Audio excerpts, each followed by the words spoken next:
ഈ ശശികല മാഡവും അതുപോലെ തന്നെ ശ്രീലേഖ മാഡവുമൊക്കെ ഉറഞ്ഞ് തുള്ളിയ നാളുകളാണ് കഴിഞ്ഞ് പോയത്.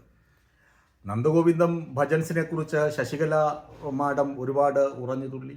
ആ ഭജന സംഘത്തെ അടിമുടി ആപാദചൂടം നശിപ്പിക്കുന്ന തരത്തിൽ സംഘപരിവാർ ഇടപെടൽ നടന്നു. ചില മാധ്യമ പ്രവർത്തകരും മാധ്യമ സ്ഥാപനങ്ങളും അവരെ വാനോളം സംഘപരിവാർ ശക്തികളെ പുകഴ്ത്തിയിരുന്ന മാധ്യമ സ്ഥാപനങ്ങളുണ്ട്. പ്രത്യേകിച്ച് ഓൺലൈൻ മാധ്യമ സ്ഥാപനങ്ങൾ അവരുടെ പിൻപറ്റി അവരാണ് എല്ലാം എന്ന തരത്തിൽ വരെ വാർത്തകൾ ചമച്ചിരുന്ന സംഘപരിവാർ അജണ്ട, അതുപോലെ മതവിദ്വേഷം, വർഗീയ അജണ്ട, മുസ്ലിം കമ്മ്യൂണിറ്റിയെ അടച്ചാക്ഷേപിക്കൽ, അതായത് ന്യൂനപക്ഷങ്ങളെ ഒന്നടങ്കം ഇല്ലായ്മ ചെയ്യുന്ന തരത്തിലുള്ള വാർത്താ പ്രക്ഷേപണം, അങ്ങനെയൊക്കെ ചെയ്തിരുന്ന വാർത്താ സംഘങ്ങളുണ്ട്, ഓൺലൈൻ സംഘങ്ങൾ. ആ ഓൺലൈൻ സംഘങ്ങളിൽ ചിലരൊക്കെ നന്ദഗോവിന്ദം ഭജൻസിൻ്റെ കാര്യം വന്നപ്പോൾ നിഷ്പക്ഷമായ ഇടപെടൽ നടത്തി. സംഘപരിവാറുകാരെ, ചാണകസംഖ്യകളെ തിരുത്താനൊക്കെ ഒന്ന് ശ്രമിച്ചു നോക്കി. ഇതിപ്പോൾ ഞാൻ പേരെടുത്തൊന്നും പറയാതെ തന്നെ നിങ്ങൾക്ക് സോഷ്യൽ മീഡിയ കൈകാര്യം ചെയ്ത് നിങ്ങൾക്ക് ഇവരെയൊക്കെ അറിയാം. പേര് എടുത്ത് ഞാൻ പറയാതെ തന്നെ നിങ്ങൾക്ക് പേരാന്തരം എല്ലാവരെയും അറിയാം. സംഘപരിവാർ വളരെ ഗംഭീര കക്ഷികളാണെന്നും അവരാണ് നാടിൻ്റെ നന്മയും സമൃദ്ധിയും ഊട്ടി ഉറപ്പിക്കുന്നതെന്നുമൊക്കെ വാദോരാതെ വാചക കസർത്ത് നടത്തി മറ്റ് നിഷ്പക്ഷരായി നിൽക്കുന്ന ജനസമൂഹത്തെ മുഴുവൻ താറടിച്ച് കാണിച്ചിരുന്ന ഓൺലൈൻ മാധ്യമങ്ങൾ ഈ നന്ദഗോവിന്ദൻ ഭജൻസിൻ്റെ സമയത്ത് അവര് ശരിയായ കാര്യമാണ് ചെയ്തത്, സംഘപരിവാറിൻ്റെ ഈ തീകോരിയിടൽ ശരിയല്ല, ശശികലയൊക്കെ മിതത്വം പാലിക്കണമെന്ന് മിതമായ ഭാഷയിൽ ഒന്ന് പറയാൻ ശ്രമിച്ചു നോക്കി. അപ്പോഴേക്കും അവന്മാർക്കും കിട്ടിയ അടി.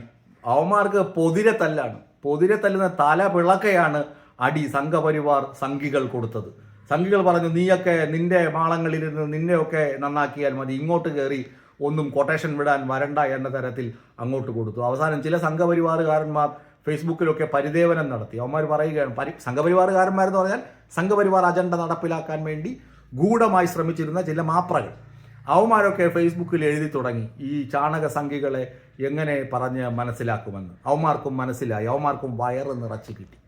ഇതാണ് കാരണം. ഇവർ പാലും തേനും അമൃതും തരാമെന്ന് പറഞ്ഞാൽ പോലും ഇവരുടെ പിന്നാലെ പോകരുത്. കാരണം യുവമാർക്ക് ഒരൊറ്റ അജണ്ടയേ ഉള്ളൂ, ഒരു വിവരവും വെളിവുമില്ലാതെ, ഒരു പുസ്തകം ശരിക്കും വായിക്കാത്ത, പഠിക്കുന്നുണ്ട്. RSSകാർ എഴുതി വെച്ച എല്ലാ വേസ്റ്റും ചപ്പ് ചവറുകളും യുവമാർ വായിച്ച് മനസ്സിലാക്കുന്നുണ്ട്.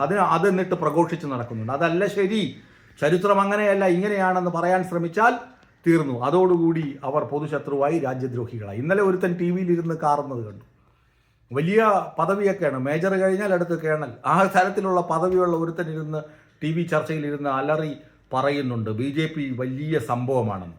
ഇവനൊക്കെ എന്ത് ദേശസ്നേഹമാണ്, എന്ത് രാജ്യസ്നേഹമാണ് ഉണ്ടായിരുന്നതെന്ന് മനസ്സിലാക്കാനേ കഴിയാത്ത ഒരു സാഹചര്യം. ഏതായാലും ഈ സംഘപരിവാറുകാരന്മാരെയും അവന്മാരെ ഊട്ടി ഉറക്കിക്കൊണ്ടിരുന്ന മാപ്രകളെയുമൊക്കെ തിരിച്ചറിയാനും ഇതുപോലുള്ള ചില മേജർമാരെയും കേണലുമാരെയും ഒക്കെ തിരിച്ചറിയാനും നന്ദഗോവിന്ദൻ ഭജൻസിൻ്റെയും അതുപോലെ തന്നെ ആപ്പിലെ ഈ കൂറുമാറ്റവുമൊക്കെ സഹായിച്ചു എന്ന് പറയുന്നതാകും ശരി. അത് തന്നെ വലിയ രാഷ്ട്രീയ ചർച്ചയ്ക്കും വലിയ തിരിച്ചറിവുകൾക്കും മനുഷ്യനെ പ്രേരിപ്പിക്കുന്ന ഘടകം കൂടിയാണ്.